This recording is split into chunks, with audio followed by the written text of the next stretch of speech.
Hello friends, நம்ம என்ன பார்க்க போகிறோம்னா நம்ம பென் 10 சீரிஸில் நிறைய வில்லன்ஸ் இருக்காங்க. பட் எந்த வில்லனுமே வந்து பார்த்தோன்னா இது வரைக்கும் நம்ம பென்னுக்கு பர்ஃபெக்டான ஈக்குவலான ஈவன் பென்னை டிஃபீட் பண்ணுற அளவுக்கு பவர்ஃபுல்லான வில்லனே பென் 10 சீரிஸில் கிடையாது.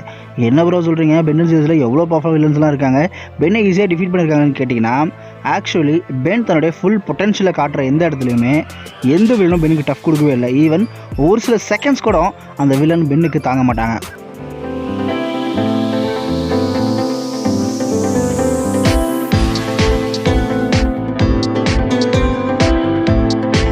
எப்போ போலாம் நம்ம பென் வந்து பார்த்தீங்கன்னா பயங்கர ஃபுல் கோவத்தில் இருக்கானோ அந்த நேரத்தில் ஆப்போசிட்டில் இருக்க எப்பேற்பட்ட வில்லனாக இருந்தாலும் அந்த கதை முடிஞ்சிருச்சு. அதாவது அந்த வில்லனோட கதை முடிஞ்சிடும்.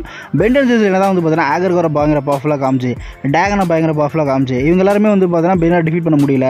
ஸோ இவங்களோட பென்னோட ஓல்டு வில்லன்ஸை டிஃபீட் பண்ணாங்கன்ற மாதிரி காமிச்சிருந்தாலும் அது எல்லாமே ஸ்டோரி ரைட்டிங் தான். பென் நினச்சிருந்தா எப்பேற்பட்ட வில்லனும் சோலி முடிஞ்சிடும். அதாவது பென் வந்து பார்த்தா தன் ஃபுல் பொட்டன்ஷியலோட ஃபைட் பண்ணார் அப்படின்னா அவ்வளோதான். பென் வந்து பார்த்தீங்கன்னா மோஸ்ட்லி வந்து பார்த்தீங்கன்னா ஃபுல் கோவத்தோட மோஸ்ட்லி சண்டை போட மாட்டார். பேசிக்காக இம்மாஸ்டர் ஃபோரம்ஸ்ன்ற மாதிரி பேசிக் எலிமெண்ட்ஸ் யூஸ் பண்ணி தான் சண்டை போடுவார். எடுத்தோடனே ஃபுல் கோவத்துக்கு போக மாட்டார்.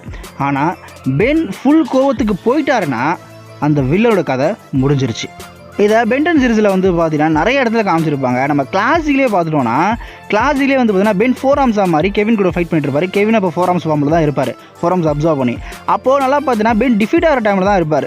ஏன்னா பென் வந்து பார்த்தீங்கன்னா ஃபுல் பொட்டன்ஷியல் ஃபைட் பண்ணவே இல்லை. ஆனால் கெவின் பயங்கர கோவத்தில் ஃபைட் பண்ணிட்டு இருப்பார். அப்போ ஆம்ட்ரிக்ஸ் வந்து பார்த்தீங்கன்னா டைம் அவுட் ஆகிற டைமு.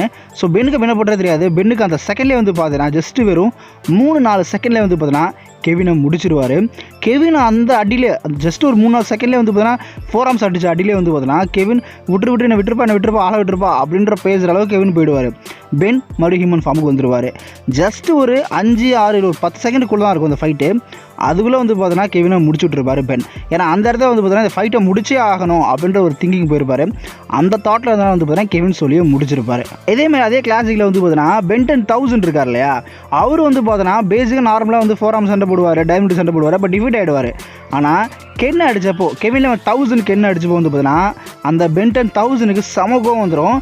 ஒய்பிகா மாதிரி நசுக்கு எடுத்துருவார். அந்த ஃபைட்டுமே வந்து பார்த்தீங்கன்னா சில செகண்ட்ஸ் தான் நடக்கும். சில செகண்ட்ஸ்லேயே கெவின் 1000ஓட கதையை வந்து தான் முடிச்சிருப்பார். அதாவது கெவின் 11 டிஃபீட் தான் பண்ணியிருப்பார், கொள்ளலை. பட் அவர் நினச்சிருந்தா கொண்டிருப்பார். இவ்வளோ நம்ம அல்டிமேட் கெவின் இருக்கார்ல, அல்டிமேட் கெவின் பார்த்தீங்கன்னா பயங்கர பவர்ஃபுல்லாக இருப்பார். ஆகர்கோரே வந்து பார்த்தீங்கன்னா அசால்ட்டாக முடிச்சிருப்பார் அல்டிமேட் கெவின். அண்ட் பென் நிறைய எழுதி யூஸ் பண்ணி பார்த்துருப்பாரு. பென் வந்து பார்த்தீங்கன்னா ஃபஸ்ட்டு கெவினை வந்து எப்படியே காப்பாற்றுன்ற டைப்பில் தான் சண்டை போடுவார். ஒரு கட்டத்துக்கு மேலே கெவினை ஸ்டாப் பண்ணவே முடியாது. கெவின் எல்லாருக்கும் ரொம்ப ஆபத்து, மிகப்பெரிய ஒரு ஆபத்தாக கெவின் மாட்டான்றதுனால வேறு வழியே இல்லை, கெவினை கொண்டு தான் ஆகணும் அப்படின்ற தாட்டுக்கு பென்னு போயிடுவார். அப்போ வந்து பார்த்தீங்கன்னா பென் அல்டிமேட் ஏக்கா மாதிரி கொஞ்ச நேரத்தில் வந்து பார்த்தீங்கன்னா கெவினை முடிச்சிடுவார். கெவினை தோக்கடிச்சு ஈவன் கெவினை கொள்கிற அளவுக்கு போயிடுவார். குவென்னு தான் வந்து பார்த்தீங்கன்னா அங்கே ஸ்டாப் பண்ணிடுவாங்க. குவென்னு மட்டும் அங்கே பென்னை ஸ்டாப் பண்ணல அப்படின்னா கண்டிப்பாக அல்டிமேட் கெவினை நம்ம பென் கொண்டிருப்பார். அந்த அளவுக்கு ஃபுல் கோவத்தில் வந்து பார்த்தீங்கன்னா பென் கிளம்பிடுவார். ஸோ அந்த இடத்துல பென்னுக்கு ஈக்குவலாக அல்டிமேட் கெவினாலே ஃபைட் பண்ணியிருக்க முடியாது.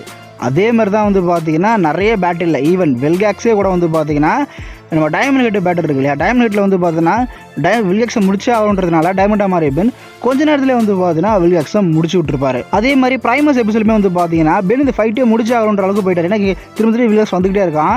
ஸோ இதனால் வேறு வழியில் வந்து பார்த்தீங்கன்னா டப்புன்னு ஒய்பிகா மாதிரி ஹேண்ட் ஓவரில் ஃபைட் பண்ணுவார். அந்த ஃபைட்டில் பார்த்தீங்கன்னா ஒய்பிக் வில்காக்ஸ்க்கு ஈக்குவல் ஹைட்டில் இருப்பார். அதாவது ஒய்பிக் ஹைட்டில் வில்காக்ஸ் இருப்பார். அப்படி இருந்துமே இந்த ஃபைட் வந்து கொஞ்ச நேரம் தான் நடக்கும். ரொம்ப ஈஸியாக வந்து பார்த்தீங்கன்னா அவ்வளோ பவர்ஃபுல்லான ஒரு வில்காக்ஸ் ஹியூமன்ஸ்லாம் ஒரே பண்ணி டிஃபீட் பண்ணியிருக்காரு, அவ்வளோ பவர்ஃபுல். ஆனால் அவர் வந்து பார்த்தீங்கன்னா ஜஸ்ட்டு ரொம்ப ஈஸியாக ஃபைட் பண்ணி கிடச்சிருவார். ஸோ இந்த இடத்துல பென் பார்த்தீங்கன்னா பயங்கர கோவத்தில் இருந்திருக்காரு. இந்த ஃபைட்டை முடிச்சே ஆகணும் அப்படின்ற தாட்டுக்கு பெனுக்கு போயிடுச்சு. ஸோ அதனால் சீக்கிரம் முடிச்சாகணுன்றதுனால அசால்ட்டாக முடிச்சிட்டாரு. அப்புறம் ஆகர்கோரா நடந்த பேட்டில் வந்து பார்த்தீங்கன்னா ஆகர்கோரா ஹியூமன்ஸ்ரா மாதிரி செம்ம அடிப்பார். அந்த இடத்துல பென் பயங்கர கோவத்தெல்லாம் ப்ரோ இருந்தான்னு கேட்டிங்கன்னா பென் பயங்கர கோவத்தில் இருந்தார். அதே நேரத்தில் பயங்கர குழப்பத்துன்னு இருந்தார். ஏன்னா பென் எடுத்துன்னு அந்த கேள்வி கேட்பார், அந்த 5 எலிமெண்ட்ஸுக்கு என்ன ஆச்சுன்னு சொல்லிட்டு. அந்த 5 எலிமெண்ட்ஸை அப்சர்வ் பண்ணிட்டா அப்படின்ற மாதிரி வந்து சொல்லுவான் ஆகர்கோரா சொல்லும் போது பென்னுக்கு அது ஒரு குழப்பத்தில் தான் இருக்கும். அதாவது அந்த 5 எலிமெண்ட்ஸ் இறந்துட்டாங்களா, உயிரோடு இருக்காங்களா, ஆகர்கோரா உயிரோடு இருந்தால் அந்த 5 எலிமெண்ட்ஸை காப்பாற்ற முடியுமான்ற ஒரு குழப்பத்தில் தான் இருப்பார். அந்த குழப்பத்தில் தான் வந்து பார்த்தீங்கன்னா ஆகர்கோரா போட்டு ஸ்டம்மட் அடிப்பார்.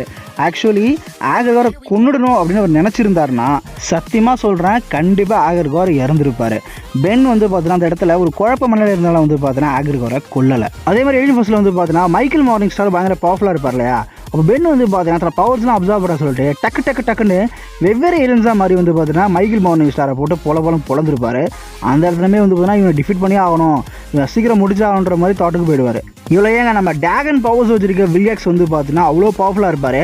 பட் இவனையுமே சீக்கிரம் முடிச்சாகன்றதுனால டைம் இல்லைன்றதுனால டக்குன்னு அவனையுமே முடிச்சிருப்பாரு. அந்த ஃபைட் வந்து ஒரு மிஸ்டேக் தான், கொஞ்சம் நேரம் லென்த்தாக விட்டுருக்கலாம், பட் கொஞ்ச நேரத்திலே முடிச்சிருப்பாங்க. அப்புறம் ஏலியன்ஸும் கேரக்டர் கிளாடியேட்டர் இருக்கும் இல்லையா, அந்த ஃபைட் வந்து பார்த்தீங்கன்னா பென் ஃபஸ்ட்டு வந்து பார்த்தீங்கன்னா ரொம்ப சாதாரணமாக தான் இருப்பார். பட் அதுக்கப்புறம் வந்து பார்த்தீங்கன்னா ஃபைட் பண்ணி முடிச்சாருன்றதுனால கொஞ்ச நேரத்திலே வந்து பார்த்தீங்கன்னா கேலக்டிக் இன்னொரு செலஸ்டியல் சிவன் அவரே அசால்ட்டாக வந்து பார்த்தீங்கன்னா முடிச்சிருப்பாரு. ஸோ பென்னுக்கு வந்து பார்த்தீங்கன்னா ஈக்குவலான வில்லன் யாருமே கிடையாது இருக்கு பெட்டன்ஸில். பென் ஒருத்தனை டிஃபீட் பண்ணணும்னு நினச்சானா ஆப்போசிட்டில் இருக்க எந்த ஒரு வில்லனாக இருந்தாலும் அவங்க கதை முடிஞ்சிருச்சு, அவ்வளோதான்.